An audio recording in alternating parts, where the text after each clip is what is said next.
पाणी. आपण सगळेच पाणी पितो.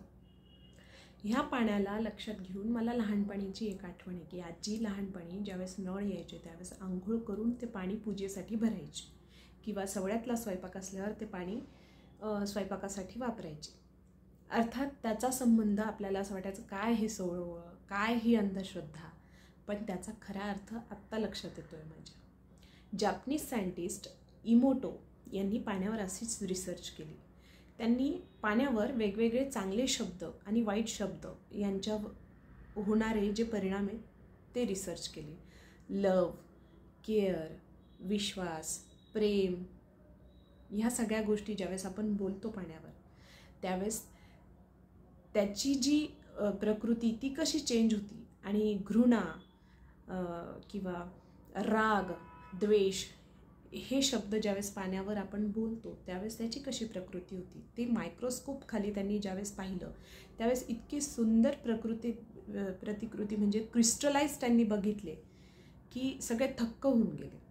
जे चांगले वर्ड्स होते त्याच्यामुळे त्याच्या व्हायब्रेशनमुळे पाण्याचे खूप छान क्रिस्टलाइज त्यांनी बघितले आणि तेच हेट, राग, द्वेष किंवा ज्या चुकीच्या गोष्टी त्यांचा व्हायब्रेशन पाण्यावर इतके चुकीचे पडले की त्याची जे क्रिस्टलाइज्ड फॉर्म आहे तो जो मायक्रोस्कोप खाली बघण्यात आला तो खूप चुकीचा आणि खूप रागयुक्त होता आणि ते पाणी पिऊन पण खराबच होणार होतं.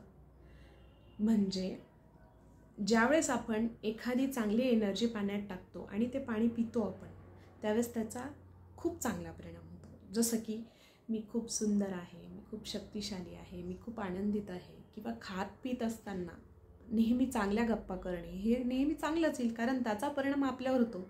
म्हणूनच तर भंडाऱ्यातलं किंवा प्रसादालयातलं जिथं मोठमोठे तीर्थक्षेत्र असतात त्यावर व्हायब्रेशन होतात ना त्या अन्नावर, त्या पाण्यावर, म्हणून ते तीर्थ बनतं आणि ते पिल्याने आपण आपले व्हायब्रेशन हाय होतात.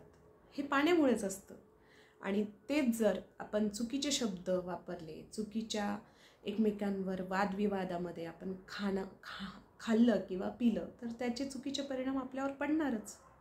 म्हणून सुरुवातीपासूनच अन्न आणि पाणी याला खूप महत्त्व देण्यात आलेले आहे. आपल्या भारतीय संस्कृतीमध्ये स्वच्छ होऊन आंघोळ करून, आंघोळ का स्वच्छ होणं, हायजीन आणि जे रात्रभरचे चुकीचे विचार आहे ते आंघोळीनंतर क्लीन होऊन जातात. त्यामुळे ते भरलेलं पाणी स्वच्छ राहतं आणि ज्यावेळेस आपण आपल्या जेवणासाठी, सवळ्यातल्या स्वयंपाकासाठी, प्रसादासाठी अन्न शिजवणारे तो जो विचार चांगला करतो त्याचे व्हायब्रेशन पण वेगळे पडतात.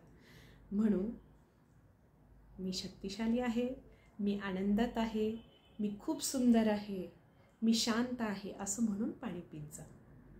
आणि याचा खूप चांगला परिणाम मी स्वतः अनुभवलेला आहे.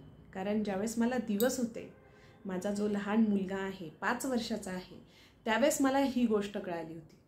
तर त्यावेळेस मी जे म्हणून पाणी पिलं की आता माझं बाळ खूप सुंदर होणार आहे, माझं बाळ खूप गोड आहे, माझं बाळ खूप शक्तिशाली आहे, त्याला तो जसा जसा मोठा होईल तसं तसं तो सगळं देवाचं सगळं करेल, सगळे स्तोत्र म्हणेल, सगळ्या अभ्यासात हुशार राहील, सगळ्या गोष्टींमध्ये हुशार राहील आणि तसंच बाळ माझं झालं आहे, माझा अवधूत.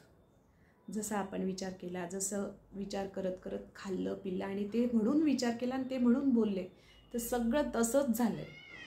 हे मी माझा स्वतःचा अनुभव शेअर करते. म्हणून तुम्हाला जे हवं आहे ते म्हणून पाणी प्या.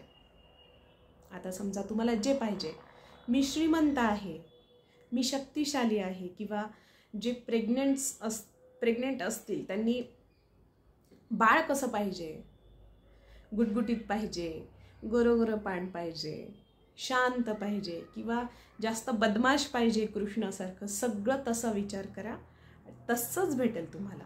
ते म्हणून खा आणि ते म्हणून प्या. चला तर मग भेटू पुन्हा.